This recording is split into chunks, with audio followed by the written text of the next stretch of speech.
Good afternoon, everyone. Our guest speaker is a business visionary and an innovator. He founded Bilis Benta, drop shipping platform, one of the country's best startup e-commerce companies with over 50,000 SKUs or SKUs and with over 500 active drop shippers.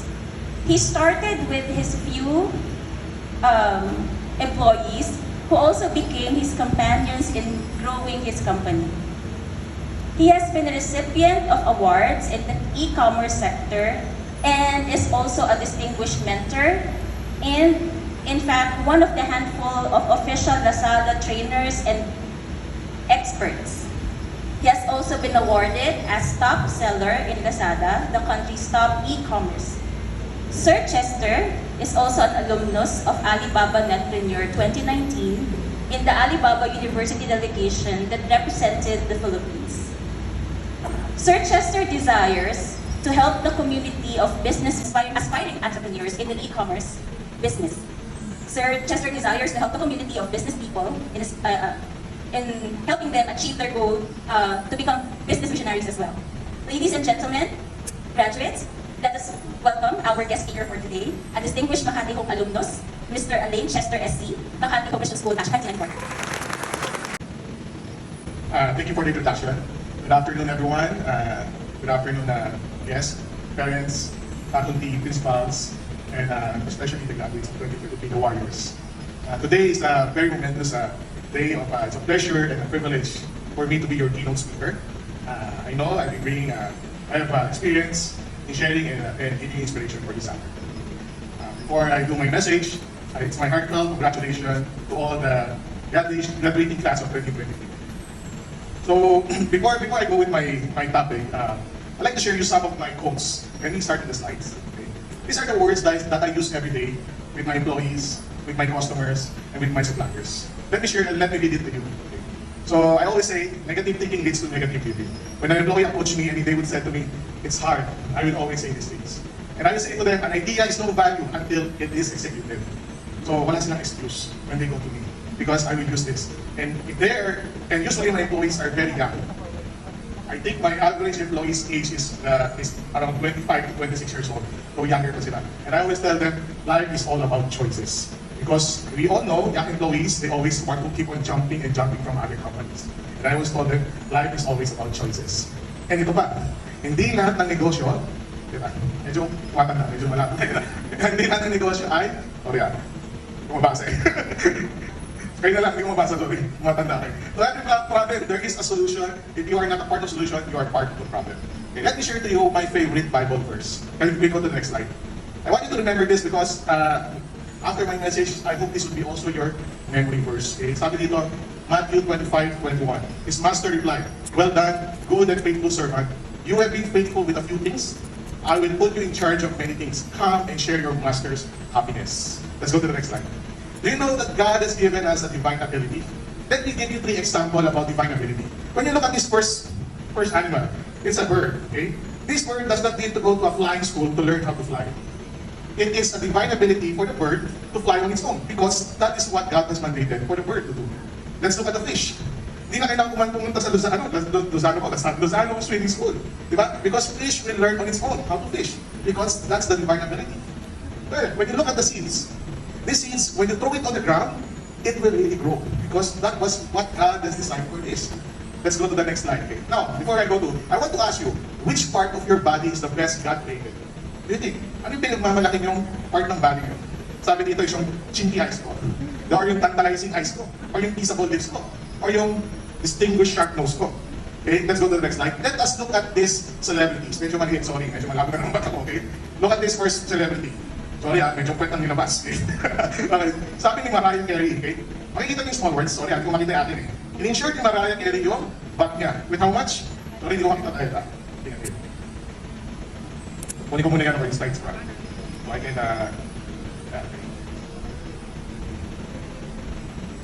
okay, ay 70 million euro insured, okay?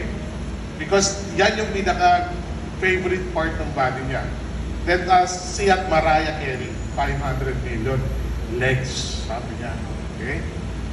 Let's look at America Ferrera. Smile, right? 7 million insured, right? Let's look at this next picture. The Julia Roberts, 20 million. It's also the smile. Okay? And okay, let us have a guess. Okay? Fernando Alonso is a drag race racer. Anong in-insured niya? Can you guess?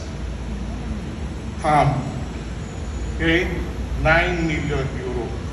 And si Merv Huge, okay? Anong in-insure niya? Yung bigote niya. Funny people, no? But these are real people that really value their physical bodies. Okay. So let's go to the next slide.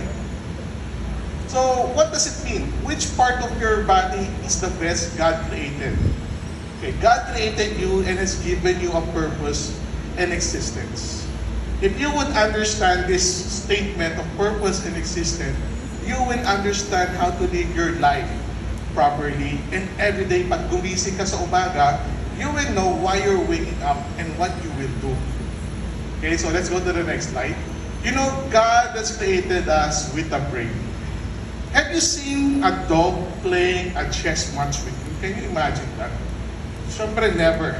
Right? A monkey will play pusoy dos or poker with you. Can a monkey do that? No, because their brain cannot process those things. As we are different, because we are created in God's likeness.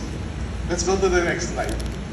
God created us to know how to plan. That's the best thing. Okay? Mankind can plan. Okay? We can do something out of nothing into something. This is what mankind can do aside compared to other animals, whatever. We can do some out of nothing to something. Let's go to the next slide. Let's look at how we are created in the likeness of God. Okay? When God said, "Let there be universe," there was universe. From nothing, He created to something. When God said, "Let there be light," okay, from nothing, He created to something. When God said, "Let there be water," there were waters. God said, "Let there be plants," there were plants. And God said, "Let there be animals," and there's animals. From nothing to something. Because we are also created in the likeness of God. No? So, ito yun, okay? It's the divine ability that God given you is to plan.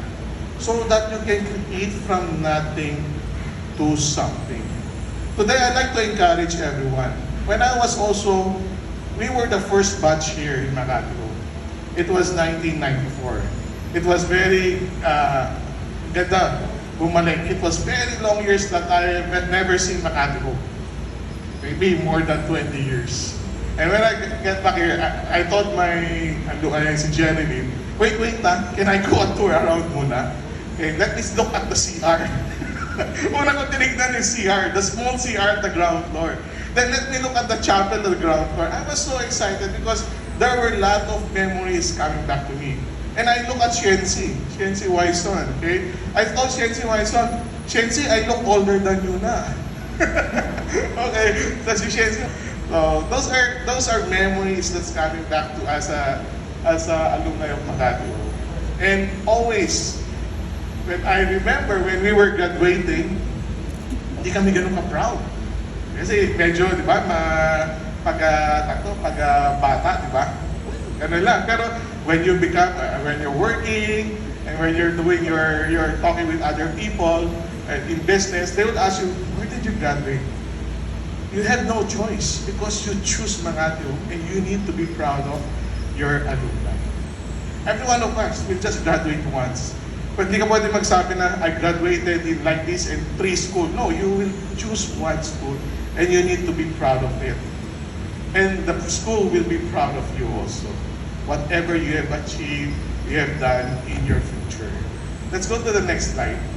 Now, did you know that each brain has a womb?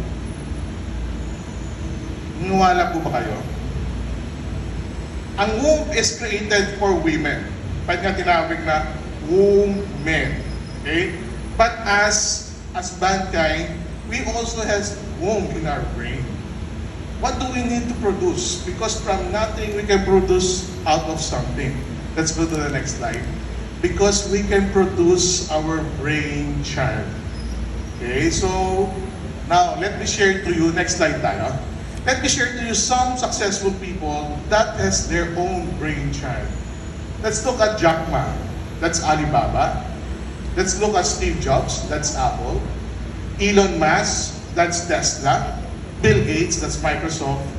Jeff Bezos, that's Amazon. And paring Mark Zuckerberg, that's Facebook. These people has its own brain child. Now the question is, what is your brain child? It's not yet too old to make your own brain child. Always remember, age is just a number. Yan yung lagi kong sinasabi sa sarili ko. Okay, let's go to the next slide. Okay, we all have brains, but not everyone has a brain child. So that's why we need to ask God, okay, to have this better and good ideas. Okay? Maganda nga minsan pag nag-iisip ka o lumilikot yung kaisipan mo, ano bang pwedeng gawin? Ano bang pwedeng gawin? 2023 na, everything is is manufactured, everything is created na. What else do I need to innovate to solve people's problems so that people will reward me when they want to purchase my product or to avail my services? Let's go to the next slide. God will give us an idea. Totoo ba yun? Okay? If you become more productive, we are mankind. God designed mankind to be productive. He wants us to be productive. Usually, sins comes when we are an idle. Pag idle ka, you don't do anything, who will be the one putting ideas on your mind? It's the kalaban. But if you're productive, you're doing something, and you're planting seeds, okay, God will give you ideas. Okay? It doesn't mean na nag-isip ka tomorrow you have a brain child. Doesn't happen that way. God will keep on, while you're working, while you're doing something, suddenly God will give you some ideas. Let's go to the next slide. Your brain needs ideas. Okay, so I encourage everyone that lalo sa mga graduating class, okay, your brain needs ideas always. Next slide. Let me share you some people. Because may kasabihan kasi in the Philippines pag mahirap ka, pinanganak kang mahirap ka na talaga. Okay, let's debunk this one. Okay, let me share to you some stories. Okay, let's look at the owner of Mercury Drug, Mariano Cake. Mariano Cake started with a kariton. Okay, from nothing, nilakok niya yung isang antibiotic na medicine. Wala pang Mercury Drug before, but he was doing his kariton business. At naglalako siya, and he was able to garner di pa million siguro dati, thousands, okay, during those times. And it became Mercury Drug. Let's look at Dado Bonato. Okay, Dado Bonato is the Bill Gates of the Philippines. Dado is from Cagayan, Ilocano yan, and he was telling that when he was young, he does not have slippers to go to school. So nakapaa siya, naglalakad, pumapasok ng eskwelahan. Ganong kahirap si Dado. Magkano lang tsinelas, di ba? Spartan ng tsinelas. But the family of Dado cannot afford. But he was able to gain his riches because of his brainchild. Let's look at Julie of Julie's Bake Shop. Okay, she's just a simple canteen operator. And what happened when she is around 60 plus, she was able to produce Julie's Bake Shop. And lastly, Corazon Ong. Corazon Ong is a dietitian inside a hospital. And he was able to make meron ba dito yung nagbebenta ng tosino nung ganisa? Diba? Diba minsan yan yung joke natin sa teacher natin. Ay, nagbebenta si ma'am ng longganisa at saka tosino. Sa college, puso yun eh. Di ko alam dito. Joke lang ah. Okay, so okay lang yun. Hassle yun eh. Di ba? Side hustle yun. So, ganun si Corazon, no? And now, she becomes CDO na. So these people turn nothing to something. So let's go to the next slide. So everything starts with an idea. You ask God for an idea, you keep working, God will give you an idea. Okay? If you're lazy, I don't think God will give you an idea. So you need to keep on working because we are designed to work hard and to produce and to be productive. Once you're producing, definitely God will give you a good idea. Once you have a good idea, you reproduce, you duplicate, you keep working, you keep hustling, and then you will conquer. So I hope, okay, the graduates here, you're not just graduating. I hope that I can see all of you to be the changer of this world, the future leaders. And I hope that whatever you do, yung kanina mga verses ko, and yung favorite Bible verse ko, that God will really bless you and will really, hindi ko na maibalik eh. Kailangan. Because you are faithful in small things, God will bless you and give you more bigger things. So congratulations, Warriors, the graduating class of 2023. Next slide tayo. Yeah. If you want to reach me, you can go to my social media. Thank you very much. Mr. Ari Chester C.